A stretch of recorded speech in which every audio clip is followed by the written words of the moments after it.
Wahid, selamat malam. Lantas apa kemudian situasi terkini yang bisa Anda gambarkan di sana setelah proses yang berjalan tadi? Oke, Francisco, selamat malam saudara. 1 jam yang lalu baru saja saudara Beki sebagai tersangka pencabulan sudah berhasil menyerahkan diri. Kemudian langsung dibawa ke Polda Jawa Timur pada malam ini juga. Saat ini situasi di tempat kejadian perkara sudah berangsur-angsur berkurang, kerumunan, kemudian aparat juga sudah mulai meninggalkan lokasi. Mereka semuanya sudah menuju ke Polda Jatim dan kembali ke markasnya masing-masing. Bisa saya sampaikan situasi pada tadi 1 jam yang lalu sekitar 23.30 memang luar biasa. Dinamikanya sangat luar biasa sekali. Ini adalah bagian dari proses negosiasi yang dilakukan sejak pagi pukul 07 hingga pukul 23.30 malam ini. Negosiasi terus dilakukan dan pada akhirnya pada pukul 23.30 berhasil ada tim pihak dari keluarga kemudian menyerahkan diri terhadap sang anak yang menjadi tersangka kasus pencabulan ini. Sejak siang, sore bahkan malam tadi negosiasi terus dilakukan secara persuasif dan diharapkan polisi keluarga dari Pak Kiai pimpinan pesantren Siddiqiyah ini juga akomodatif, tidak mempersulit. Namun proses ini pada akhirnya bisa dilalui meskipun dengan cukup waktu yang panjang sekali dan melelahkan sekali. Ada 1.000 personil dari Polda Jatim dan Polres Jombang dan di backup sejumlah anggota TNI yang terus berjaga di situasi di sekitaran pesantren Siddiqiyah ini di Jombang. Memang arealnya cukup luas sekali. Data terakhir yang berhasil saya terima dari keluarga Kiai adalah 39 hektar. Memang tidak semuanya berupa bangunan, tapi ada beberapa lahan-lahan kosong dan persawahan memang. Tapi memang ini cukup luas dan tadi saya sempat masuk ke area dalam dan berbincang-bincang dengan keluarga Pak Kiai dari pihak keluarga yang salah satu yang ada di komplek itu. Memang situasinya harus saling memahami, mereka mengistilahkan, karena situasinya tidak mudah bagi Pak Kiai untuk melepas sang anak ini. Usia memang sudah 95 tahun Kiainya, bapaknya, sehingga perlu pemahaman, penjelasan, kemudian perlu negosiasi yang begitu panjang dan memang melelahkan. Tapi pada akhirnya pada pukul 23.30 tadi ada 2 mobil yang membawa Kiai dan keluarganya ke Polda Jatim.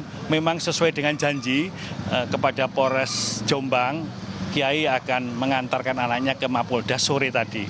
Namun akhirnya baru bisa dilakukan pada malam ini setelah melalui proses negosiasi yang cukup melelahkan, dan ini adalah pendekatan persuasif yang dilakukan oleh Polda Jatim dan tim secara konsisten kepada keluarga Kiai. Saya sempat masuk sekitar 1 jam di lokasi area, namun tidak bisa mendekat ke kamar atau ke ruangan Kiai. Saya berada di rumah yang kira-kira berjarak sekitar 50 meter dari kediaman Kiai. Saya berada di rumah yang lain. Saya memantau memang sempat sulit terjadi ada pemadaman listrik, kemudian setelah itu dinormalkan kembali ketika ada proses negosiasi. Cukup panjang sekali prosesnya, memang pendekatannya juga sangat intensif dan bersyukur karena pada malam ini akhirnya apa yang diinginkan kedua belah pihak baik oleh jajaran Polda Jawa Timur maupun dengan keluarga pesantren Siddiqiyah berhasil dilakukan, dan pada malam hari ini Kapolda Jatim menyampaikan bahwa tersangka menyerahkan diri pada pukul 23.30. Dan 1 jam yang lalu tersangka sudah dibawa ke Polda Jawa Timur, kemudian diantar oleh 2 mobil dari yang di dalamnya ada keluarga dari tersangka Beki dan beberapa keluarga yang lain. Baik, Wahid, kita mengetahui bersama bahwa kasus ini berjalan sudah cukup lama, mulai dari tahun 2017 hingga saat ini.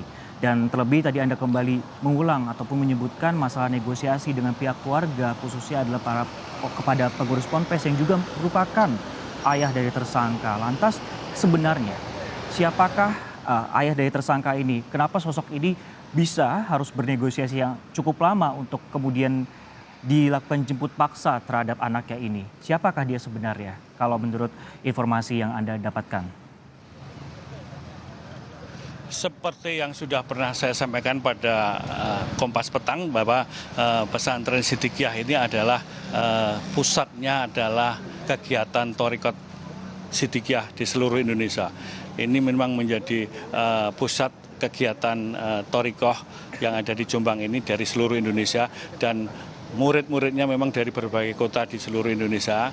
Kemudian pemimpin ini yang berada di komplek ini yang tidak lain adalah orang tua dari tersangka, memang sangat disegani tentu di kalangan murid-muridnya, dan mereka dari sisi usia memang sudah cukup senior, usia 95 tahun dengan pengalaman mengelola pesantren ini juga cukup lama.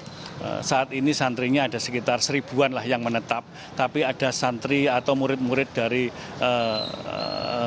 pengajian Siddiqiyah ini yang mencapai ribuan, 2.000 sampai 3.000, bahkan ada yang mengatakan bisa 6.000, dan ini setiap bulan datang ke sini. Tentu ada kegiatan-kegiatan, ada pelajaran-pelajaran yang disampaikan oleh sang kiai kepada sang murid terkait dengan bagaimana ketaatan kepada Tuhan Yang Maha Kuasa. Ini satu hal. Yang kedua adalah pesantren ini memang cukup besar dan potensi ekonominya juga sangat tinggi, karena ketika murid-muridnya di Siddiqiyah ini cukup meluas di mana-mana, mereka juga mengembangkan usaha-usaha seperti pabrik rokok, kemudian membangun jaringan-jaringan hotel, kemudian ada juga usaha air minum dan segala macam. Dan memang kalau melihat ke dalam, kelihatannya memang areanya kelihatan sangat luas sekali, dan ini tentu punya potensi ekonomi yang sangat tinggi. Dan di lingkungan masyarakat sekitar memang ini cukup terkenal, Siddiqiyah ini, dan termasuk pesantren yang memang lama di Jombang. Tapi satu hal catatan dari saya berdasarkan informasi dari pengurus wilayah Nahdlatul Ulama Jawa Timur, pesantren ini tidak termasuk pesantren di bawah binaan PBNU. Jadi di PBNU itu ada pesantren yang kelompok RMI, Robitoh Mahat Islamiyah. Pesantren ini tidak ikut. Pesantren ini adalah mandiri, dia memiliki jaringan sendiri, yaitu jaringan Thariqah Siddiqiyah. Saya tadi sempat berkeliling ke beberapa sudut-sudut rumah yang ada di dalam. Ya tidak lama, sekitar 1 jam, memang di sana kelihatan sekali bahwa di sana akan banyak kegiatan-kegiatan keagamaan yang diikuti oleh dari berbagai daerah, karena di sana banyak dokumentasi kegiatan yang diikuti oleh dari berbagai kalangan. Kemudian di rumah-rumah di area-area itu juga ada lembaga-lembaga pendidikan, termasuk lembaga-lembaga kegiatan untuk peribadatan.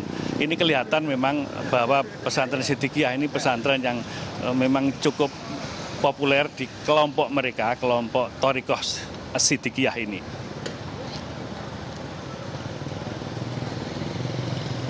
Baik, Wahid.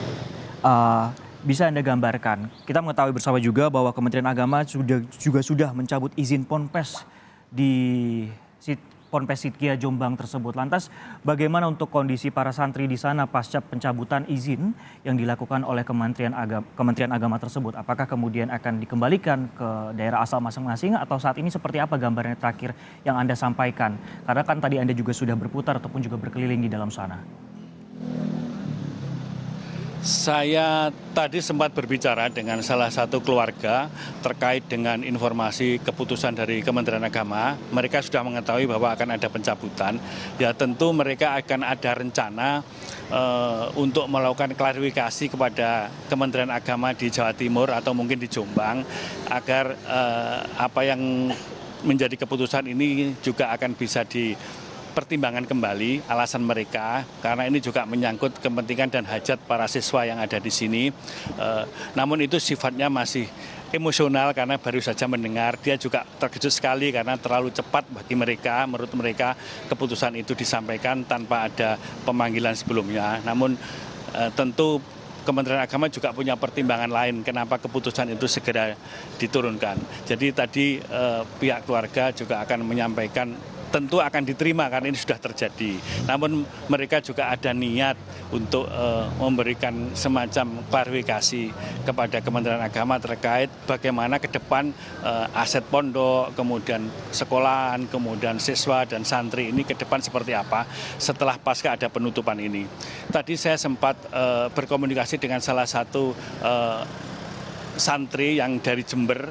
Mereka memang malam itu karena barangkali ketakutan melihat jumlah sekian orang aparat keamanan berada di lingkungan pondok, mereka kemudian memaksa diri untuk pulang ke Jember. Kemudian mereka belum tahu ke depan seperti apa langkah selanjutnya ketika pondok ini dibekukan oleh pemerintah, dalam ini Kementerian Agama.